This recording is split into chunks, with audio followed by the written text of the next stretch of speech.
Okay, तो ये lecture है कार्बोहाइड्रेट के ऊपर।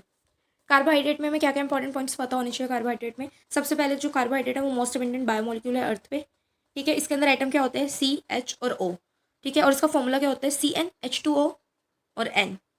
CN, इसको और कैसे लिख सकते हैं, CnH2n और ON।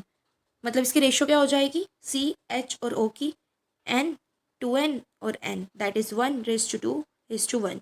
ठीक है, और ये क्या होते हैं, कार्बोहाइड्रेट्स क्या होते हैं, ये होता है पॉलीहाइड्रोक्सी एल्डिहाइड या फिर कीटोन, पॉलीहाइड्रोक्सी कीटोन। ठीक है, अब हम सबसे पहले इसमें इसकी कार्बोहाइड्रेट के बारे में देख रहे हैं, उसकी प्रॉपर्टी आइसोमेरिज्म्स देख रहे हैं उसके। Stereo isomerism, functional isomerism, optical isomerism, epimerism, anomerism and pyran and furan. ठीक है, इसमें हम सबसे पहले स्टडी करेंगे स्ट्रियो आइसोमेरिज्म। स्ट्रियो आइसोमेरिज्म के बारे में हमें क्या क्या पता होना चाहिए। स्ट्रियो आइसोमर, ठीक है, डी और एल फॉर्म पे होते हैं। डी और एल फॉर्म क्या होती है, जैसे हमारा ये रेफरेंस कार्बोहाइड्रेट है ग्लिसरल एल्डिहाइड। एल्डिहाइड का मतलब क्या है, ये एल्डिहाइड, पॉलीहाइड्रोक्सी एल्डिहाइड फॉर्म है ये। ठीक है, इसमें क्या बता रखा है, ये जो OH ग्रुप है ना, अगर ये इस साइड है, राइट साइड पे, तो उसको हम डी बोलेंगे, ये डी ग्लिसरल एल्डिहाइड है। और अगर यही OH ग्रुप हमारा लेफ्ट साइड पे होता तो हम इसको एल बोलते, एल ग्लिसरल एल्डिहाइड। ठीक है, लेकिन ऐसा है नहीं, ये डी पे है तो हम इसको डी बोलेंगे। उसके बाद क्या पता होना चाहिए, इसमें एक 2N वाला फॉर्मूला। 2N वाला फॉर्मूले में क्या पता होना चाहिए, ये जो N है ना, ये क्या है, कायरल है, कायरलिटी शो कर रहा है। अगर हम ग्लिसरल एल्डिहाइड का ही एग्जाम्पल ले तो इसके अंदर कितने कायरल एटम है, मतलब कायरल कार्बन है, एक ही कायरल कार्बन है सेंटर वाला, जिससे चारों अलग ग्रुप अटैच है। तो इसका फॉर्मूला है 2N में डालेंगे तो आ जाएगा इसका 2। अब क्या इसमें याद रखना है, एक्स्ट्रा चीज क्या याद रखनी है, जो हमारा एल्डिहाइड है ना, जब हम एल्डिहाइड के बारे में काउंट करने जा रहे हैं तो उसका तो सेम ही आएगा, जैसे अगर 1 है तो 1 ही आ गया, 2 है तो 2 ही आ गया। लेकिन जो कीटोन है ना, कीटोन के 2N कैसे बनेगा, जो एल्डिहाइड का आया ना उसमें से 1 माइनस कर दो। तो अगर इसका हम 1 माइनस कर देंगे तो इसकी कोई भी फॉर्म नहीं होगी, इसकी एक ही फॉर्म होगी। ठीक है, तो जो हमारा क्या नाम है, इसकी कीटोन फॉर्म है ग्लिसरॉल्डिहाइड की DHA, इसका कोई भी स्ट्रियो आइसोमर नहीं है दूसरा। ठीक है, इसका कोई क्योंकि इसके अंदर कायरल एटम नहीं, अगर इसका हम स्ट्रक्चर देखें वो कैसे बनेगा, CH2OH, CH2OH, और यहाँ पे कीटोन ग्रुप। तो हमारे पास है कहाँ कायरल एटम, अगर देखें इसके पास तो है ही नहीं, ये 2 बॉन्ड तो यहीं लग गए, तो ये भी कायरल नहीं है, ये भी कायरल नहीं है, ये भी कायरल नहीं है, तो इसके कोई स्टीरियोआइसोमर नहीं है। सारे के सारे के स्टीरियोआइसोमर होते हैं, सारे के सारे ऑप्टिकली एक्टिव होंगे, मतलब कायरल है, इसमें तो कायरल ही नहीं है, तो ये नहीं होने वाला। तो इसमें हमें क्या पता होना चाहिए था, 2N का फॉर्मूला लगता है एल्डिहाइड के लिए, जितना लगेगा उसमें से 1 माइनस हो जाएगा कीटोन के लिए, उतने उसके स्टीरियोआइसोमर है। डी और एल फॉर्म के बारे में पता चल गया। रेफरेंस के लिए हम ग्लिसरल एल्डिहाइड देखते हैं, डी है या एल है। इसमें एक चीज़ और बतानी रह गई है, ये तो है 3 कार्बन की चेन ट्राइसेक्राइड, अगर 3 से ज़्यादा हो तो हम क्या देखेंगे, पेनल्टीमेट कार्बन। पेनल्टीमेट कार्बन क्या होता है, ये भी रेफरेंस के लिए होता है पेनल्टीमेट कार्बन। मतलब जो भी हमारी चेन होगी ना, जैसे 1 2 3 4, ये जैसे 4 वाला नंबर देख रहे हैं तो हम थर्ड वाले को रेफरेंस लेंगे, ये होता है हमारा पेनल्टीमेट। जो OH वाला जो ग्रुप होएगा उसके बिल्कुल टर्मिनल वाला कार्बन। ठीक है, वो। और क्या पता होना चाहिए, अब सेकंड पे आता है आइसोमर में फंक्शनल आइसोमर। इस, हाँ ये तो हो गया था ना, आइडेंटिकल कॉम्पोजिशन और डिफरेंट स्पेक्टल कन्फिगरेशन है OH के बेस पे। फंक्शनल आइसोमर की बात कर रहे हैं तो इसमें क्या पता होना चाहिए हमें, मॉलिक्यूलर फॉर्मूला सेम है, फंक्शनल ग्रुप डिफरेंट है। एल्डोज फॉर्म है, कीटोज फॉर्म है, ये तो पता ही है। एल्डोज और कीटोज में कैसे क्या क्या आ जाएगा, जैसे ग्लिसरॉल्डिहाइड एल्डोज फॉर्म है और दूसरी कीटोज फॉर्म क्या है उसकी, डाईहाइड्रोक्सी एसिडोन। ऐसे ही हमारा ये तो ट्रायोज का एग्जाम्पल था, टेट्रोज में इरिथ्रोज और इरिथ्रोलोज। ठीक है, पेंटोज में आ जाएगा हमारा राइबोज और राइब्यूलोज, यू लगा देती हूँ, इसमें यूलोज आता है। हेक्सोजिस में ग्लूकोज और वैसे फ्रक्टोज कीटो ग्रुप में। ठीक है, ये भी हो गया हमारा। उसके बाद है हमारा ऑप्टिकल आइसोमर। ऑप्टिकल आइसोमर में हमें क्या क्या पता होना चाहिए, +G और -L, +G डेक्स्ट्रोमेट्री, L लेबोरेटरी। अगर कोई प्लेन पोलराइज्ड लाइट को, ये किस बेस पे आया है, ये वाला जो हमारा आइसोमर है ये किस पे आया है, कॉम्पोजिशन आइडेंटिकल है, सब में कॉम्पोजिशन उतने ही आइटम रहने वाले। फर्क क्या आ रहा है, प्लेन ऑफ पोलराइज लाइट को कैसे रोटेट कर रहे हैं, किस प्लेन में कर रहे हैं। राइट साइड कर रहे हैं तो प्लस फॉर्म मतलब स्मॉल डी, और अगर लेफ्ट कर रहे हैं तो माइनस माइनस फॉर्म मतलब स्मॉल एल। ठीक है, ये कैपिटल डी और कैपिटल एल से अलग है, ये small D small L, plus minus से ऑप्टिकल को हम वो करेंगे। इसमें एसिमेट्रिकल कार्बन का रोल होता है, क्योंकि उसी के बेस पे हम चेक करते हैं कि ये कितना ऑप्टिकली एक्टिव है या नहीं, जितने कायरल उतना ऑप्टिकली एक्टिव। किसी कंपाउंड को ऑप्टिकल एक्टिव होने के लिए उसकी कायरलिटी होना जरूरी है। ठीक है, ये मैंने बता दिया था। या तो एसिमेट्रिकल कार्बन से देखेंगे ग्लिसरॉल्डिहाइड वाला रेफरेंस, या फिर हमारा अगर ट्राइसेक्राइड से ज़्यादा है कार्बोहाइड्रेट तो पेनल्टीमेट वाला कार्बन ले लेंगे रेफरेंस के लिए। और क्या ये पेनल्टीमेट क्या होता है, adjacent to the terminal carbon, ये तो मैंने बता ही दिया। जितनी बड़ी चेन है C CH2OH, अगर ये वाला है तो इससे एडजेसेंट टर्मिनल ये है। ठीक है, इसको पेनल्टीमेट मान के चलना है। उसके बाद हमें क्या पता होना चाहिए, ऑप्टिकल आइसोमेरिज्म पढ़ रहे हैं ना, तो जो डी ग्लूकोज फॉर्म है, डी का मतलब OH जिसका राइट साइड पे है, वो क्या दिखाती है, +52 डिग्री का रोटेशन दिखाती है राइट साइड में। और जो डी फ्रक्टोज है मतलब जिसका OH ग्रुप राइट साइड में, वो दिखाता है -92 डिग्री का लेफ्ट साइड में। पोलराइज को, प्लेन पोलराइज लाइट को क्या कर देता है, रोटेट कर देता है। तो डी और एल ये किसके बेस पे है, OH के। डी एल ये किसके बेस पे, प्लेन पोलराइज लाइट के बेस पे। किस प्लस में, प्लस और माइनस, ये किसके बेस पे, ये भी प्लेन पोलराइज की है। इन सब का मतलब क्या है, राइट। इन सब का मतलब क्या है, लेफ्ट। बस OH लेफ्ट है, प्लेन पोलराइज लेफ्ट है, या एंगल क्या है, ठीक है। इसके बाद इसका एक फॉर्मूला भी आता है। फॉर्मूला में हमें क्या पता होना चाहिए, स्पेसिफिक रोटेशन निकालने का फॉर्मूला है ये, ऑब्जर्व्ड ऑप्टिकल रोटेशन अपॉन में ऑप्टिकल पाथ लेंथ, और हमारा कंसंट्रेशन क्या दिया हुआ है। ऑप्टिकल पाथ लेंथ को हमें किस में लेना है, डेसीमीटर में लेना है। और 1 dm कितना होता है, 10 सेंटीमीटर के बराबर होता है। कंसंट्रेशन जाएगी हमारी ग्राम्स में, यहाँ लीटर नहीं है, यहाँ ml है, ये याद रखना, ठीक है। एक ये हमारा अमीनो एसिड में भी आता है स्पेसिफिक ऑप्टिकल रोटेशन का। चौथा टाइप का आइसोमरिज्म हम पढ़ रहे हैं, वो क्या है हमारा, एपिमेरिज्म। अभी तक हमने स्ट्रियो पढ़ लिया डीएल फॉर्म पे, एल्डोकीटो पढ़ लिया, इरिथ्रोज, ऑप्टिकल पढ़ लिया हमने एसिमेट्रिकल और पेनल्टिमल कार्बन में, और उसकी रोटेशंस देख ली, ठीक है। सिंगल सिंगल ग्लूकोज और फ्रक्टोज मॉलिक्यूल की देखी है, और एक फॉर्मूला। अब आ रहे हैं हम एपिमेरिज्म पे। एपिमेरिज्म में हमें क्या पता होना चाहिए, पहले तो एपिमेरिज्म के बारे में पता होना चाहिए। सेम मॉलिक्यूलर फॉर्मूला, लेकिन कहाँ डिफरेंस आता है, एक सिंगल कार्बन पे डिफरेंस आता है। बिल्कुल मिरर इमेज होती है, डिफरेंस कार्बन पे अगर है, इमेजिन ये है हमारा कोई, यहाँ पे एक चीज़ है, यहाँ पे स्टार क्रॉस है, यहाँ पे भी क्रॉस है, यहाँ स्टार है, ठीक है। और दूसरा कंपाउंड है सर्कल, यहाँ स्टार है हमारा, यहाँ भी क्रॉस, यहाँ भी क्रॉस। इसको इसके ऊपर सुपर इम्पोज करोगे तो बिल्कुल वही आएगा ना, स्टार स्टार पे, स्टार स्टार के ऊपर आ जाएगा, एक्स एक्स के ऊपर आ जाएगा। इसको इसके ऊपर रखेंगे तो मिरर इमेज बनी ना, लेकिन सिंगल कार्बन पे डिफरेंस भी आया। स्टार एक तरफ, स्टार का क्या था, एक तरफ स्टार इस तरफ था, एक तरफ स्टार इस तरफ था, इस एक्सिस के, ठीक है। मिरर के साथ साथ क्या हो गया, ये एक सिंगल कार्बन पे डिफरेंस है। ओके तो अब हम इसमें देखते हैं, ग्लूकोज है उसके एपीमर क्या है, मतलब सिंगल सिंगल कहाँ पे डिफरेंस आ रहा है। बाकी सारा स्ट्रक्चर ग्लूकोज जैसे वो है। मैनोज के C2 कार्बन पे एक डिफरेंस आता है OH का। एलोलेज उसके C3 कार्बन पे आता है। ग्लैक्टोज C4 कार्बन पे डिफरेंस आता है। बाकी बिल्कुल स्ट्रक्चर ग्लूकोज का ही होता है। तो इसके लिए तो हमें क्या पता होना चाहिए, सबसे पहले इसके लिए तो हमें ग्लूकोज का स्ट्रक्चर पता होना चाहिए, तभी तो हमें पता चलेगा। तो ग्लूकोज का स्ट्रक्चर देखते हैं। ग्लूकोज के स्ट्रक्चर में क्या है, सबसे पहले एक कार्बन है, फिर एक और कार्बन, एक और कार्बन। टोटल कितने कार्बन होते हैं, 6, 1 2 3 4 5 6। अब वो क्या कह रहा है, ब्लू ले लेते हैं इसमें। सबसे पहले है यहाँ, हमें ये देखना है, यहाँ पे OH है, OH को ही देख लो बस, इधर भी OH है, उसके बाद इधर भी OH है। सिर्फ इसके जो थर्ड वाला है ना, इस पे H है, ये डिफरेंस है। मैनोज में वो कह रहा है C2 पे डिफरेंस होएगा। C2 पे डिफरेंस का मतलब क्या है, ये जो H है ना, ये बदल जाएगा। क्या हो जाएगा यहाँ पे, C, इधर H आ जाएगा और इधर OH आ जाएगा। तो ये तो हो गया मैनोज, बाकी सारा स्ट्रक्चर सेम है। और दूसरा क्या कह रहा है वो, जैसे ग्लैक्टोज ले लिया, इसके C4 पे था, तो इस पूरे ग्लूकोज में C4 पे आ जाएगा डिफरेंस, 1 2 3 ये वाला C4, ठीक है। इसमें क्या हो जाएगा, इधर भी H आ जाएगा और इधर OH आ जाएगा। बाकी ये ऐसे ही रहेगा, इधर OH ही रहेगा ग्लैक्टोज के केस में। तो ये हो गए C2 एपीमर, ये हो गया C4 एपीमर। फर्क अब इसमें एक चीज़ क्या याद रखनी, ये दोनों आपस में, मैनोज और ग्लैक्टोज आपस में तो दो जगह पे डिफरेंस दिखा रहे हैं ना, तो ये आपस में हो गए डाइस्टेरियोइसोमर, ठीक है। ग्लूकोज का एपीमर है C2 मैनोज, C3 एलोलोस और C4 पे ग्लैक्टोज है। ये ग्लूकोज का एपीमर है। ग्लूकोज से इनका कंपैरिजन किया गया डिफरेंस देखने के लिए, एक ही कार्बन एटम पे, ठीक है। लेकिन ये जो आपस में सारे मैनोज एलोलोस और ग्लैक्टोज आपस में ये सारे डाइस्टेरियोइसोमर है, क्योंकि एक सिंगल कार्बन से एक से ज़्यादा डिफरेंस आ रहे हैं। अगर एक ही डिफरेंस आ रहा होता तो एपीमर में आ जाते, लेकिन ये एक से ज़्यादा, 2 3 है तो डाइस्टेरियोइसोमर। मिरर इमेज भी नहीं होती क्योंकि एक से ज़्यादा डिफरेंस है, और मोर देन 1, ठीक है। हमारा हो गया एपीमेरिज्म भी। अब हमें पता होना चाहिए एनोमेरिज्म। एनोमेरिज्म में हमें क्या पता होना चाहिए, एनोमेरिज्म कैसे आती है, कोई भी हमारा कार्बन है, ग्लिसरॉल कोई भी कार्बन लेते हैं, ये हमारा फर्स्ट C1 एनोमेरिक कार्बन होता है। जो C1 होता है ना, वो एनोमेरिक कार्बन होता है, और उसके बेस पे इसके आइसोमेरिज्म्स बनी है।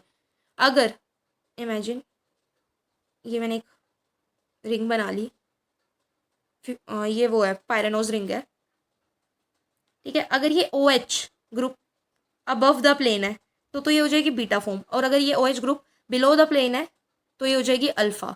उल्टा कर दो, अल्फा के लिए क्या करना है, एक मिनट एनोमर को बड़ा कर लेती हूँ।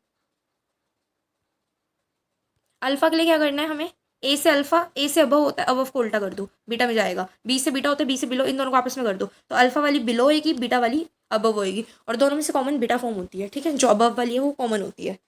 इस एनोमेरिक कार्बन की वजह से ये जो फर्क आ रहा है, एनोमेरिज्म्स आ रही है C1 कार्बन पे, उससे एक और चीज़ हो रही है, म्यूटा रोटेशन। म्यूटा रोटेशन में हमें क्या याद करना है, हमने ग्लूकोज ले लिया, ग्लूकोज का अल्फा ग्लूकोज का क्या आ रहा था, 112 आ रहा था रोटेशन, और बीटा ग्लूकोज का क्या आ रहा था, +18 डिग्री है रोटेशन।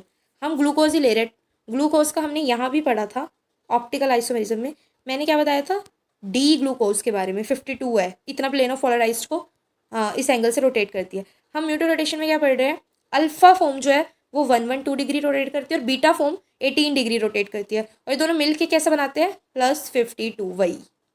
ठीक है, पूछा क्या जाता है इसमें, क्या क्या आता है, ये जो अल्फा, मैंने क्या बताया था, जो अल्फा बीटा फॉर्म है वो ज़्यादा नेचर में अबेंडेंट होती है, तो 63% ये दिख रही है, 36 ये। अब इसमें क्या क्या कैसे रख सकते हैं, एब्सोल्यूट कभी नहीं होएगा। फॉर एग्जाम्पल अगर हमने एक सोल्यूशन लिया है किसका, अल्फा का, तो अल्फा थोड़ी देर बाद ना बीटा में चेंज हो जाएगी। अगर मैंने 100 ये लिया था, थोड़ी देर बाद मैं क्या देखूंगी, अल्फा जो है वो 36 हो गई, जो बीटा है वो 63 हो गई। ठीक है, क्योंकि इसके यही नेचर में प्रेजेंट होती है, इसके आसपास ही होएगा। पर सिर्फ अल्फा लूंगी और अल्फा ही रहेगा, ऐसा नहीं होएगा। Alpha form +112 degree angle show करती है, बीटा फॉर्म +18 डिग्री से शो करती है, आपस में ये दोनों +52 डिग्री शो करते हैं। नेचर में 36% अल्फा मिलती है, 63 अबेंडेंट फॉर्म में बीटा मिलती है। म्यूटा रोटेशन शो करते हैं, थोड़ी देर बाद अल्फा फॉर्म बीटा में चेंज हो जाएगी और बीटा फॉर्म अल्फा में चेंज हो जाएगी। उसके अलावा जो मिक्सचर्स होते हैं, कैसे रेसमिक मिक्सचर, जैसे हमने ले लिया डी ग्लूकोज और हमने ले दिया एल ग्लूकोज, ये प्लेन ऑफ पोलराइज लाइट के बेस पे DL है। अगर हमने ये लिया और इन मिक्सचर को हमने स्टडी करा म्यूटा रोटेशन के लिए, तो ये कैंसिल आउट हो जाएंगे आपस में। ठीक है, ज़ीरो आएगी म्यूटा रोटेशन, ज़ीरो आएगी। उसके बाद अगला आइसोमेरिज्म है पायरान और फ्यूरान रिंग के बेस पे। पायरान में क्या याद रखना है हमें, पायरान पीस है, पायरान, ओह मैंने यहाँ पे एक चीज़ गलत कर दी, ये क्या है, ये है हमारा 6, फ्यूरान क्या दिख रहा है, 5 से आ रहा है, 4 से आ रहा है, F से है ना, तो यहाँ पे आ जाएगा हमारा 5। फ्यूरान रिंग कैसे होती है, 5, और पायरान रिंग होती है 6 मेंबर्ड रिंग। ठीक है, ये पता होना चाहिए पहले तो। अब ग्लूकोज और जो फ्रक्टोज है ना, ये दोनों ही के दोनों क्या होते हैं, पायरान रिंग में और फ्यूरान रिंग में एग्जिस्ट करते हैं, दोनों रिंग्स में आते हैं। पर फर्क क्या है, हमें क्या पता होना चाहिए, ग्लूकोज तो 6 वाले में कंफर्टेबल होना चाहिए, क्योंकि ये एल्डिहाइड ग्रुप है, हेक्सोसिस है। फ्रक्टोज भी हेक्सोसिस है, लेकिन ये कीटोन ग्रुप है। ठीक है, तो इसमें क्या होना चाहिए, ये फ्यूरान रिंग में एग्जिस्ट करेगा, मतलब स्टेबल कहाँ होएगा, F से फ्रक्टोज, F से फ्यूरान, F से 5, ये तीनों चीज़ें एक स्टेबल फॉर्म फ्रक्टोज की फ्यूरान में रहेगी, और फ्यूरान खुद एक 5 मेंबर रिंग है। ग्लूकोज की स्टेबल फॉर्म पायरान में रहेगी और वो खुद एक 6 मेंबर रिंग है, ये पता होना चाहिए। बनता पायरान में भी ग्लूकोज भी और फ्रक्टोज भी, फ्यूरान में भी ग्लूकोज और फ्रक्टोज बनता है, लेकिन फ्यूरान में फ्रक्टोज ज़्यादा वो होता है स्टेबल, और पायरान में ग्लूकोज स्टेबल होता है। ये हुआ क्लियर। अगली के बाद इसमें पता चलना चाहिए, एक एक क्वेश्चन आ जाता है। जो फ्रक्टोज फॉर्म है, अल्फा फ्रक्टोज बीटा में जब चेंज होता है, मतलब क्वेश्चन ऐसे मैंने देखा हुआ था, एक बार में भी आया था क्वेश्चन, क्या था कि हनी को जब हम क्या करते हैं, हीट करते हैं, हनी है इसको जब हीट करेंगे ना या लाइट देंगे, तो क्या होएगा, ये ना कुछ चेंजेस करता है, इसके टेस्ट में फ़र्क आ जाता है। टेस्ट में फ़र्क क्या आता है, पहले ये ज़्यादा स्वीट था, और अब क्या हो गया, ये थोड़ा कम हो गया, टेस्ट में थोड़ा सा फ़र्क आया है। ये क्यों आता है, ये आता है इस वजह से। जो फ्रक्टो पायरान है, मैंने बताया था पायरान में सिर्फ ग्लूकोज स्टेबल रहता है, अगर फ्रक्टो वाला ग्रुप पायरान में प्रेजेंट है, जो सबसे ज़्यादा स्वीटेस्ट शुगर मानी जाती है, मतलब सबसे स्वीटेस्ट होता है, फ्रक्टो पायरान में तो अनस्टेबल होता है, हल्की सी भी हीट या लाइट दी ना, फटाफट ये अल्फा से बीटा फॉर्म में कन्वर्ट होता है, और फ्रक्टो फ्यूरानोज बना लेता है, फ्यूरान रिंग में आ जाता है अपने स्टेबल फॉर्म में। और ये स्टेबिलिटी में ये जो चेंज आता है ना, ये स्वीट से कम स्वीट हो जाता है, बस इसका एक ये था। और क्या पता होना चाहिए इसमें, ये तो पता ही है कि same molecular formula, ring nature different होएगा। CH और CO ये दोनों OH ग्रुप के साथ रिंग बनाते हैं, इसलिए इसको हेमिकीटल और हेमी एसिटल बताते हैं। ठीक है, isomerism I guess is done, हाँ इसमें और कुछ नहीं है। अगला हमें पता होना चाहिए डेरिवेटिव ऑफ मोनोसेक्राइड। मोनोसेक्राइड क्या होते हैं, डाइसेक्राइड क्या होते हैं, वो अलग करेंगे, वैसे तो पता ही है ना। मोनो आता है, डाई आता है, ओलिगो आता है, फिर आते हैं हमारे वो पॉली, पॉली के अंदर आते हैं होमो एंड हेट्रो, और फिर हेट्रो के भी अंदर आते हैं म्यूकोपॉलीपेप्टाइड। ठीक है, इसके अंदर आएंगे स्ट्रक्चरल और स्टोरेज, ये तो अभी हम करेंगे। हम देखने जा रहे हैं सबसे पहले मोनोसेक्राइड के डेरिवेटिव। सबसे पहले इधर है acid derivative, sugar derivative, glycosides, amino sugars या डिऑक्सी शुगर्स। ठीक है, सबसे पहला हमारा है एसिड शुगर क्या होती है। ठीक है, एसिड शुगर में ये हमने इधर लिया, ग्लूकोज का स्ट्रक्चर है बीचों बीच, ठीक है, ऊपर CHO ग्रुप, नीचे ये वाला। एसिड शुगर में क्या होता है, या तो एल्डोनिक फॉर्म होएगा या यूरोनिक फॉर्म होएगा। अब ये भी क्या होता है ये भी बताती हूँ। एल्डोनिक में अगर हमारा मतलब नॉर्मल जो डी ग्लूकोज है, इसके अंदर अगर ऊपर वाला इसका एल्डिहाइड ग्रुप एसिड की बात कर रहे हैं ना, एसिड में फॉर्म हो रहा है तो एल्डोनिक शुगर से ये। और अगर इसका ये जो लास्ट वाला टर्मिनल हाइड्रोक्सिल ग्रुप है ये फॉर्म हो रहा है एसिड में, तो इसको बोलेंगे यूरोनिक। अब पता चल गया एल्डोनिक और यूरोनिक कहाँ से आएगा। एल्डोनिक और यूरोनिक आएगा कि CHO जा रहा है या CH2OH जा रहा है। ठीक है, ऐसी एल्डोनिक की फर्दर फॉर्म है ग्लूकोनिक, ग्लैक्टोनिक। अगर ग्लूकोज में हो रहा है तो ग्लूकोनिक, ग्लैक्टोज में हो रहा है तो ग्लैक्टोनिक। सेम ऐसे इधर ग्लूकोयूरोनिक, ग्लैक्टोयूरोनिक। ये भी डन हो गया, शुगर एसिड डन। उसके बाद है शुगर एल्कोहल। ग्लूकोज का शुगर एल्कोहल क्या होता है, सॉर्बिटोल। और इसमें ये भी बता रखा है अगर ये ज़्यादा हो जाएगा ना तो आइस के अंदर कैटरेक्ट बनने लग जाएगा। ग्लूकोज का सॉर्बिटोल, फ्रक्टोज का सॉर्बिटोल तो है ही है, साथ में मैनिडोल भी। मैनोज में मैनिडोल तो पता ही है। ग्लैक्टोज में ग्लैक्टिडोल और डल्सिडोल। ठीक है, ये लर्न कर लेना। ग्लूकोज से सॉर्बिटोल, फ्रक्टोज से सॉर्बी मैनोज से मैनी, ग्लैक्टोज से ग्लैक्टी और डल्सी। ग्लाइकोसाइड्स में फॉस्फेट के एस्टर्स आते हैं, जैसे ग्लूकोज 6 फॉस्फेट और फ्रक्टोज 6 फॉस्फेट। यहाँ F आएगा, ये फ्रक्टोज है। ठीक है, उसके बाद है अमाइनो शुगर, जैसे ग्लूकोजामाइन और ग्लैक्टोजामाइन। और ये जो अमाइनो शुगर है ये भी कैसे बनती है, अमाइनो शुगर ऐसे बनती है जैसे हमारा ये एक पायरान रिंग है। ठीक है, ये एक पायरान रिंग है, इसका ये एज वाला जो ग्रुप है ना, यहाँ पे H या OH जो भी लगा होता है उसको चेंज करके क्या आता है, सबसे पहले NH2 लगता है। NH2 लगा, इसके बाद इसी ग्रुप पे एक एसिटाइल ग्रुप लगेगा, COO। ठीक है, एसिटाइल ग्रुप लगा, CH3 आएगा इसके नीचे। तो अब इस शुगर को क्या बोलेंगे हम, अब इस शुगर को हम बोलेंगे N पे एसिटाइल लगा है, और अब ये देखना है ये ग्लूकोज है या ग्लैक्टोज है, उसी बेस पे इसको ग्लूकोज अमाइन बोल देंगे क्योंकि अमाइन ग्रुप है, और या फिर क्या बोल देंगे, ग्लैक्टोजामाइन। ठीक है, बस इसमें यही दो चीज़ें थी, ग्लूकोजामाइन होता है, ग्लैक्टोजामाइन होते हैं। नैग और NAGLC मतलब N acetyl galactosamine, N acetyl glucosamine. ठीक है, ये वाली चीज़ हो गई अमाइनो शुगर में। उसके बाद हमें क्या पता होना चाहिए डेरिवेटिव्स में, डिऑक्सी शुगर्स। डिऑक्सी शुगर्स में क्या आ जाएगा हमारा, 2 deoxy ribose, 2 3 dideoxy ribose, 2 deoxy glucose. ठीक है, 2 डिऑक्सी ग्लूकोज। इसके बाद एक चीज़ और आती है रिड्यूसिंग और नॉन रिड्यूसिंग वाली, एक और प्रॉपर्टी है इसकी, क्या नाम है, मोनोसेक्राइड की, पर वो डेरिवेटिव नहीं है इसलिए मैंने इसको डेरिवेटिव में नहीं डाला। बेंडिक टेक्स्ट के बारे में देखते हैं पहले।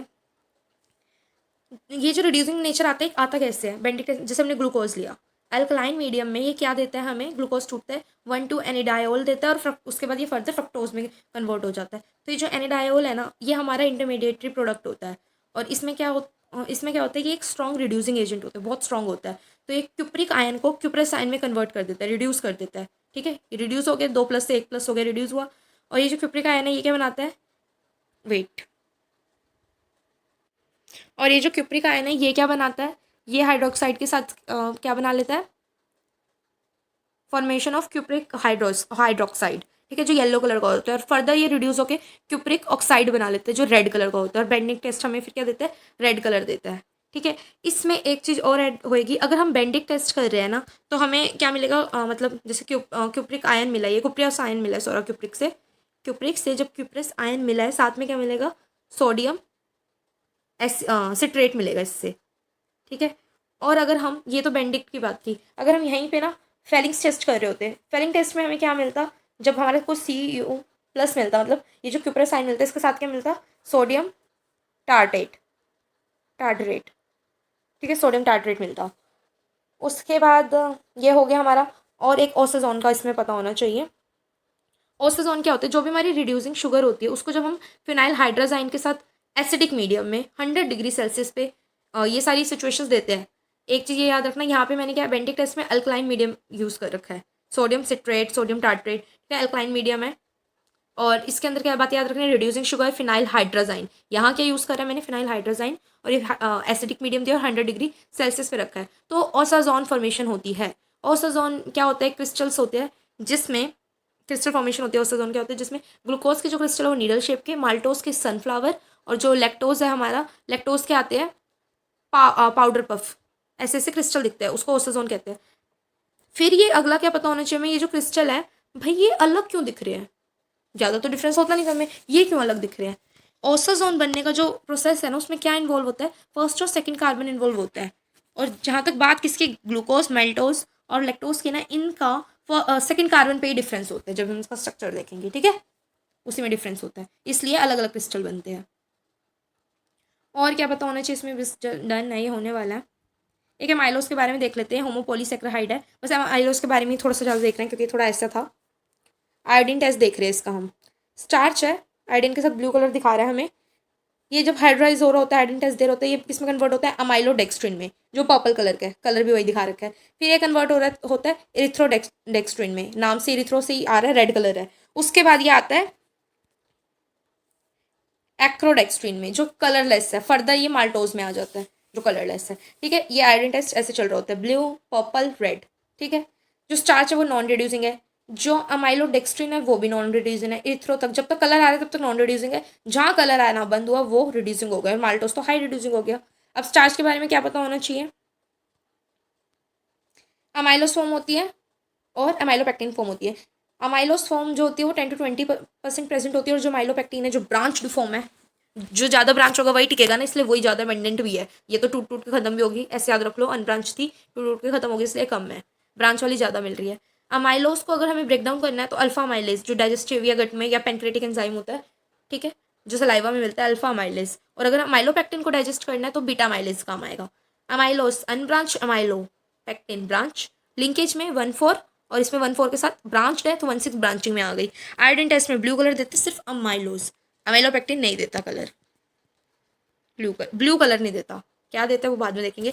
अब ये जो बिल्कुल सार है इस पूरी स्लाइड का, हमारे पास क्या क्या होता है, मोनोसेक्राहाइड, डाइसेक्राहाइड, ओलिगोसेक्राहाइड, मतलब पॉलीसेक्राहाइड। पॉलीसेक्राहाइड में भी हमें क्या पता होना चाहिए, स्टोरेज टाइप के सेक्राहाइड और स्ट्रक्चर टाइप के पॉलीसेक्राहाइड, और हेट्रो में भी स्ट्रक्चरल। अब हम एक एक करके शुरू कर रहे हैं। सबसे पहला है हमारा, जो मैंने ये बता भी चुकी हूँ, मोनोसेक्राहाइड। एल्डोज फॉर्म है भाई ये, और ये कीटोज फॉर्म है। ओ एक सेकेंड, एल्डोज और कीटोज, इसमें क्या क्या पता होना चाहिए। ग्लिसराल्डिहाइड ट्रायोज है, कीटोन फॉर्म इसकी डाइहाइड्रोक्सी है। 4C में क्या आएगा, इरिथ्रोज और इरिथ्रोलोज। 5C में क्या आएगा हमारा, राइबोज और राइब्यूलोज। 6C में आएगा ग्लूकोज एंड फ्रक्टोज।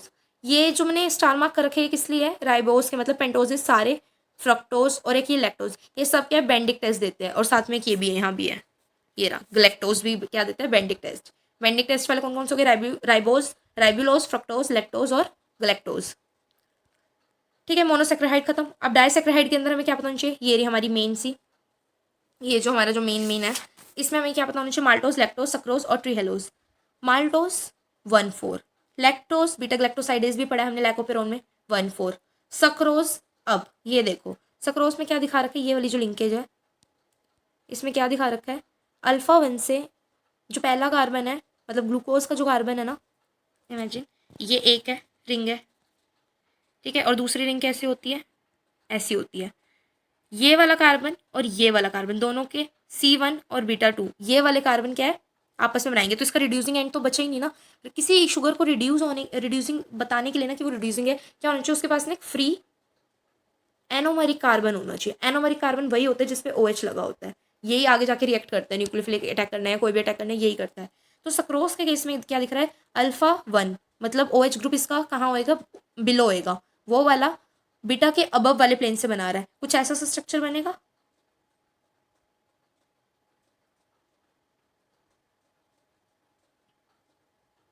कैसा स्ट्रक्चर बनेगा, अल्फा 1 है तो मतलब बिलो है, यहाँ होएगा, और इधर ये यहाँ है तो इसके बीच में ये बनेगा, ठीक है, ग्लाइकोसिडिक बॉन्ड। सक्रोज हो गया। उसके बाद ट्रीहेलोज, ट्रीहेलोज के बारे में इंपॉर्टेंट क्या है भाई, ये मेजर सर्कुलेटरी डाइसेक्राहाइड है, किसके केस में, इंसेक्ट के केस में, हेमोलिम्फ का काम करता है, ठीक है। इसमें बस ये इंपॉर्टेंट पता होना चाहिए। माल्टोज में 2 ग्लूकोज की यूनिट है, लैक्टोज नाम से आ रहा, ग्लैक्टोज और ग्लूकोज, और ये आगे पीछे नहीं लगा देना, पहले ग्लूकोज फिर ग्लैक्टोज, ये भाई ऐसे अरेंज हुआ है, ग्लैक्टोज है उससे ब्रांचिंग हो रखी है 1 से 4 ग्लूकोज में, ठीक है। लैक्टोज नाम में आ रहा है ग्लैक्टोज और फिर ग्लूकोज। सक्रोज में नाम में आ रहा है ग्लूकोज और फिर फ्रक्टोज। सक्रोज किसका बना होता है, फ्रक्टोज का, ग्लूकोज का और फ्रक्टोज का। ट्रीहेलोज 2 ग्लूकोज के बने होते हैं। फिर आते हैं हमारे ओलिगोसेक्राहाइड। ओलिगोसेक्राहाइड में ये हो गया ना, मोनोसेक्राहाइड एक बार दोबारा देख लो, 2 ग्लूकोज किसका है, मेनोज, और 2 ही ग्लूकोज किस में, ट्रीहेलोज में, और मेनोज में 2 ग्लूकोज है। लैक्टोज में ग्लैक्ट और ग्लूकोज है, सक्रोज में फ्रक और ग्लूकोज है। बस ऐसे सक मतलब सक, और ये यहाँ पे फ्रक्टोज का ऐसे आ जाएगा, लर्न हो जाएगा। उसके बाद है हमारा ओलिगो। ओलिगो में रेफिनोज, सेलोबायोस, स्टाइकोज और वर्बिकोज, इसके बारे में बात कर रखी है। रेफिनोज में क्या, रेफिनोज किस यूनिट का बना होता है? ग्लैक्टोज का, ग्लूकोज और फ्रक्टोज। ग्लैक्टोज एंड एक ग्लैक्टोज ले लिया, बाकी ये सॉरी सक्रोज वाला ही ले लिया। तो ग्लैक्टोज और ये वाली यूनिट सक्रोज वाली, तो इसका फॉर्मूला भी ऐसे ही आ जाएगा। ग्लैक्टोज में तो हमें पता ही है क्या होती है। ग्लैक्टोज के लिए 1,6 अल्फा 1,6 ले ली। और भाई इसमें बस यही याद रखना है कि जो रेफिनोज है ना 1,6 से शुरू हो रहा है, ग्लैक्टोज के होते हुए 1,6 है, लेकिन ग्लूकोज और फ्रक्टोज में अभी पढ़ा था ना हमने अल्फा 1 और बीटा 2, तो वही लग गई। ठीक है, ग्लूकोज और फ्रक्टोज नॉन रिड्यूसिंग। ये जो येलो येलो हाईलाइट कर रखे हैं ना मैंने, सारे नॉन रिड्यूसिंग है। तो नॉन रिड्यूसिंग बनाना तो यही स्ट्रक्चर रखना होगा ना, एनोमेरिक खत्म करना होगा। बीटा वाला एनोमेरिक भी अगर हम बोर्ड में ले आएंगे तो खत्म एनोमेरिक। उसके बाद है हमारा सेल बायोलोज। इसमें क्या देख लेते हैं। रेफिनोज में तो एक थी ग्लैक्टोज की यूनिट, सेल बायोज में 2 ग्लूकोज की यूनिट होगी। ठीक है, सिर्फ 2 ग्लूकोज की है। तो अभी तक कितने आ गए हमारे? सेलोबायोस 2 ग्लूकोज वाले, ट्री हेलोस 2 ग्लूकोज वाले और एक माल्टोस, ये भी डन। इसमें दिख रहा है आसपास कोई सक्रोज जैसा? नहीं ना, यहाँ भी कोई बॉन्डिंग नहीं, तो ये रिड्यूसिंग हो जाएगी।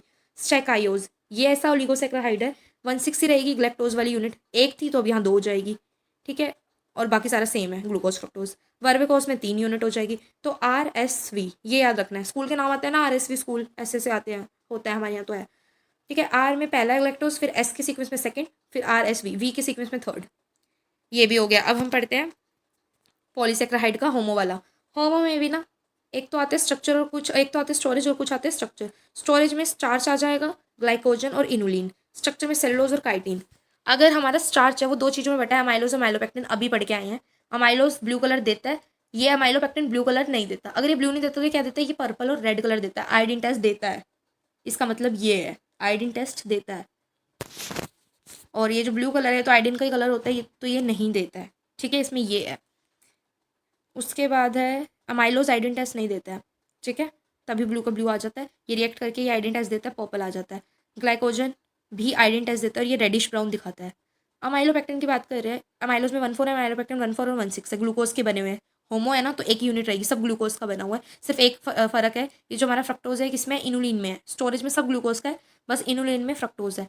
फिर ग्लाइकोजन और अमाइलोपेक्टिन या अमाइलोज आपस में कैसे डिफरेंट है? ब्रांचिंग के केस पे अमाइलोपेक्टिन अमाइलोज से तो ब्रांच के केस में डिफरेंट है। ठीक है, यहाँ ब्रांचिंग आ गई। अमाइलोपेक्टिन और ग्लाइकोजन आपस में कैसे डिफरेंट है? ब्रांचिंग कितने नंबर के बाद हो रही है? 25 में होएगी अमाइलोपेक्टिन में, लेकिन हर 10 रेजिड्यू बाद हो रही है ग्लाइकोजन में। ये याद कर लिया। ब्लू कलर तो सेम का सेम आ जाएगा, पर्पल रेड कलर आ जाएगा अमाइलोपेक्टिन। उसके बाद रेड, पर्पल से ब्लू से शुरू करा, पर्पल पे छोड़ दिया, पर्पल से शुरू करके रेड पे छोड़ा, रेड से शुरू करके ब्राउन पे, ऐसे। उसके बाद इनोलिन, ये तो फ्रक्टोज का है, पता चल गया। इनोलिन में सारी अल्फा हो रही थी, यहाँ से बीटा 2 से 1 हुई, ये एक डिफरेंस है, ये पता होना चाहिए। बीटा 2 to 1 बॉन्डिंग होती है इसकी। स्टोरेज खत्म, स्ट्रक्चर शुरू। सेलुलोज और काइटिन, जो सेलुलोज है वो भी ग्लूकोज का स्ट्रक्चर है, पर ये स्ट्रक्चरल में आएंगे। और इसमें बीटा 1,4, ये सारे अल्फा वाले थे, स्ट्रक्चर वाले बीटा होंगे। ठीक है, बीटा 1,4 लिंकेज है। अल्फा 1,4 स्टार्च में थी जो स्टोरेज था, स्ट्रक्चर में सेलुलोज का बीटा 1,4 है। एक मिनट, और भी इसमें कुछ पता होना चाहिए, रुको। हाँ, छोटी दिख रही होगी, आई नो, जब ये चल रहा होगा लेक्चर तो जूम कर लेना, स्क्रीन तो स्क्रीन दिख जाएगा। और है हमारा, एक बार इस पे देख लेते हैं हम, ग्लाइकोजन। ग्लाइकोजन में क्या बात चल रहा था, जिसमें 10 रेजिड्यू के बाद ही ब्रांचिंग होती है। ये एनिमल स्टार्च है, पता है। प्लांट की स्टार्च अमाइलोज और अमाइलोपेक्टिन है, एनिमल की स्टार्च ग्लाइकोजन है। सिमिलर अमाइलोपेक्टिन जैसा स्ट्रक्चर है, फर्क सिर्फ रेजिड्यू ब्रांचिंग में है। मसल से लीवर में स्टोर होता है, ये पता है। इनुलिन का काम क्या है? फ्रक्टोज का लेवल, फ्रक्टोज की बनी होती है, और हमें पता है फ्रक्टोज एक ऐसी चीज़ है जो हमारे अंदर रहती नहीं है, वो फिल्ट्रेट होकर आई जाती है। तो ग्लोमेरुलस फिल्ट्रेशन रेट बताता है। इनुलिन किस लिए यूज़ होता है? To determine glomerulus filtration rate. ठीक है, ये इससे किडनी का फंक्शन, या ये जो फिल्टर होकर आ रही चीज़, उसका फंक्शन पता रहेगा, मतलब ये कितना फंक्शनल है या नहीं है। अगर रुक गया अंदर ही, ग्लूकोज फिल्ट्रेट नहीं हो पाया, तो हमें पता चलेगा कोई ना कोई दिक्कत आ रही है फिल्ट्रेशन में, क्योंकि फ्रक्टोज बॉडी में नहीं रहता है। ठीक है, और क्या इंपॉर्टेंट बात है, सेलुलोज अबंडेंट वो है, अबंडेंट कार्बोहाइड्रेट है। सबसे पहले लिपिड में प्रोटीन, डीएनए, और कार्बोहाइड्रेट में मोस्ट अबंडेंट कार्बोहाइड्रेट था। अब कार्बोहाइड्रेट में भी मोस्ट अबंडेंट सेलुलोज है। उसके बाद काइटीन है, ये भी बीटा 1,4 ही दिखाएगा, लेकिन ये नैक का बना होता है। सेलुलोज ग्लूकोज का, इनुलिन फ्रक्टोज, काइटीन नाक का, एनेसेटाइल ग्लूकोसामाइन। अब हिट्रो की बात कर रहे हैं, डेक्स्ट्रान भी इसी का केस है, स्ट्रक्चर गई, होमो गई। ठीक है, डेक्स्ट्रान बना होता है ग्लूकोज के और इसके अंदर क्या होता है डेक्स्ट्रान में? Alpha 1,6, alpha 1,4, alpha 1,3। भाई अगर ये नॉर्मली ये है, इसके अंदर ऐसी ब्रांचिंग क्यों दिखा रखी है? 1,6, 1,4, 1,3। ये ग्लूकोज का ही बना हुआ है, जो हमारा क्या होता है, partially digested starch, amylose amylopectin partially digested होता है, ये वो होता है डेक्स्ट्रिन, ये पार्शली डाइजेस्टेड प्रोडक्ट होता है किसका, स्टार्च का। और ये प्लाज्मा वॉल्यूम की तरह, प्लाज्मा वॉल्यूम एक्सपेंडर की तरह यूज़ किया जाता है, दिया जाता है, ठीक है, मेडिकल में इसको दिया जाता है as a plasma volume expander, plasma की वॉल्यूम बढ़ा देता है ये। उसके बाद हिट्रो शुरू हो रहा है, pectin, hyaluronic acid, chondroitin, dermatan, keratin, heparin. इसमें से क्या याद रखना है, ये सारे के सारे स्ट्रक्चरल कॉम्पोनेंट ये तो हमें पता है, हेपारिन स्ट्रक्चरल नहीं है, ठीक है, हेपारिन स्ट्रक्चरल में नहीं आएगा। और क्या बताना चाहिए, जो पैक्टिन है वो भी इतना वो नहीं है, क्या कहते हैं, हिट्रो नहीं है पैक्टिन। अल्फा 1,4 है, ग्लैक्टो यूरोनिक वो होता है, ग्लैक्टो यूरोनिक यूनिट का बना हुआ है, ग्लैक्टोज है और यूरोनिक यूनिट है, ठीक है, शुगर यूनिट है और शुगर एसिड यूनिट है, मतलब यूरोनिक आ गया तो इसका CH2OH जो नीचे वाला था वो एसिड में कन्वर्ट हुआ है। पैक्टिन को छोड़ो, अभी हाइलुरोनिक एसिड पढ़ते हैं, इस पर स्टार मार्क क्यों है, इसमें खास बात क्या है भाई, सबके पास ना सल्फेट प्रेजेंट है, हाइलुरोनिक के पास सल्फेट नहीं है।